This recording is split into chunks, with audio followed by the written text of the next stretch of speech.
Beneath an ordinary parking lot in Leicestershire lies the final resting place of Richard III, the last English king to fall dead upon the battlefield. For 5 long centuries he was buried under a cloud of slander painted as a twisted hunchback tyrant filled with malice and cruelty, yet modern science and archaeological discovery have finally torn away the veil of prejudice and distortion that has shrouded his true legacy. Tonight, under the soft hush of fading daylight, we step quietly closer to the real life of Richard III, a soul long misunderstood and misjudged by history. Richard III remains a name forever tarnished by the dramatic portrayal of William Shakespeare, seen by generations as a scheming usurper who murdered his young nephews and wore a face carved with wickedness. Yet beneath the calm light of biological archaeology, the real man emerges, fragile in body yet unyielding in spirit. Severe scoliosis curved his spine, yet it never broke his courage nor dulled his prowess in battle. Instead, it became a convenient tool for later generations to attack his character and stain his soul. Cast aside the noisy whispers of old tales, sink into the peace of this quiet story, and walk alongside this lonely king back to the turbulent era of the Wars of the Roses. How did a king lost deep in the dust of centuries suddenly reappear beneath the asphalt of a modern parking lot in the 21st century? The skeletal remains of Richard III bear silent witness to the bloodiest moments of the Battle of Bosworth Field. They also tell the quiet story of a man who spent his whole life enduring and overcoming a physical disability he was born with. Let this quiet evening belong entirely to this misunderstood soul. Drift gently with the night breeze and allow us to restore history to its soft, untarnished truth.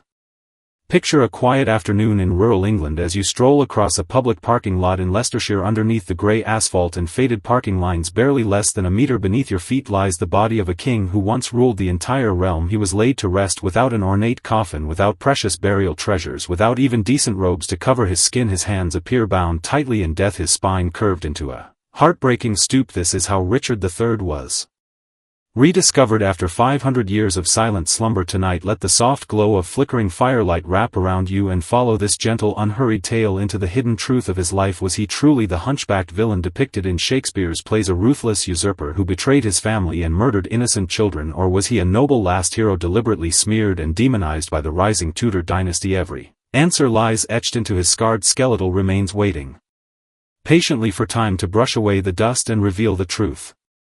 Travel back to the bloody dawn of 1485 across the open plains of Bosworth Field, clad in the full armor of the House of Plantagenet, with his royal crown gleaming above his head. Richard III surveyed his battlefield for the final time. This marked the last desperate act of the Wars of the Roses. The endless strife between the Red Rose and the White Rose had drained the land of its strength and peace. Popular legend long portrayed Richard as a twisted schemer hiding in shadow, weakened and cowed by his congenital spinal deformity. Yet modern archaeological research paints a far different truth. His spine did curve severely, leaving his right shoulder noticeably higher than his left, yet he was far from the shuffling cripple of theatrical myth. Encased in heavy medieval plate armor, he looked no different from any noble warrior and proved himself stronger and more skilled in combat than most men of his station. His physical curvature was never a mark of evil, it was a quiet, hidden pain he carried every single day to maintain balance atop a warhorse. To wield a heavy broadsword in battle, he trained relentlessly, pushing his body far beyond ordinary limits. When Lord Harrington turned traitor, when the forces of Henry Tudor advanced steadily toward his lines, Richard chose not to flee. He charged forward in the final heroic cavalry assault ever led by an English monarch. He believed that if he could strike down Henry Tudor and tear apart his dragon-emblazoned banner, he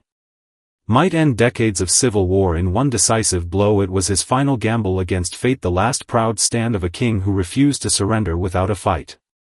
The battle unfolded with a brutality no one could have foreseen. Richard's brave charge soon became trapped in thick muddy marshland. Amid the chaos of clashing armies, his warhorse stumbled and sank into the bog, forcing the king to fight on foot. Even in that desperate moment he shouted aloud, cries of betrayal echoing across the battlefield. Stripped of his mount, his shield, and eventually his helmet, he stood alone, surrounded by dozens of enemy warriors. Forensic examination of his bones reveals a fatal crushing blow to the back of his skull dealt by a halberd or battle axe. The wound proves he fought fiercely until his last breath, never surrendering, never taken alive. What follows is even more chilling. After his death, the victorious forces inflicted deliberate, humiliating injuries upon his lifeless body. Deep gashes carved into his bones show repeated stabs and strikes. Even as his naked corpse was carried back to Leicester, crowds lined the path to pierce and insult the remains of their Fallen king, such bitter hatred ran deep, and the newly established Tudor dynasty set out not only to erase Richard physically but to destroy his reputation forever. Scholars and writers were commissioned to craft a false portrait, turning a young handsome man in his 20s into a grotesque monster born with teeth half paralyzed and twisted in form. Denied the chance to defend his own name, Richard was buried hastily in the ruins of Greyfriars Church. As centuries passed, the church crumbled, its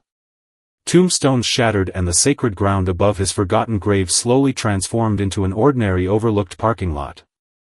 To truly understand how Richard fell into such tragic fate, we must look deep into the quiet turmoil of his inner heart. He had long stood as the most loyal younger brother to King Edward IV, witnessing endless betrayal, bloodshed and treachery throughout the long years of civil war. When Edward died suddenly, leaving two young royal heirs, Richard faced an impossible, cruel choice. Should he hand power to the powerful Woodville family, who openly hated and opposed him, or seize the crown himself to protect the realm? History is always written by victors, and the tale we inherit accuses him of imprisoning and murdering the princes in the Tower. Yet in the quiet, lonely nights within the halls of Westminster Palace, Richard may have felt only cold dread. Deep in his soul he understood clearly that if he refused to take the throne, he would lose not only his own life but also the fragile peace struggling to hold England together. During his brief 2-year reign, he established new legal protections for common people, striving to grant ordinary folk fair treatment and justice beneath the law. He ruled with diligence and devotion, yet never escaped the shadow of being labeled a usurper. His intense, almost obsessive sense of duty may well have sprung from the imbalance of his own curved spine. The physical asymmetry he endured all his life drove him to crave order, fairness and balance in the world around him. He spent every year of his life striving to prove he was worthy of the crown, even if that proof demanded the ultimate price of his own life. His final charge at Bosworth felt less like a fight for victory and more like a quiet release, a final escape from a world tangled in endless conspiracy, malice and political deceit.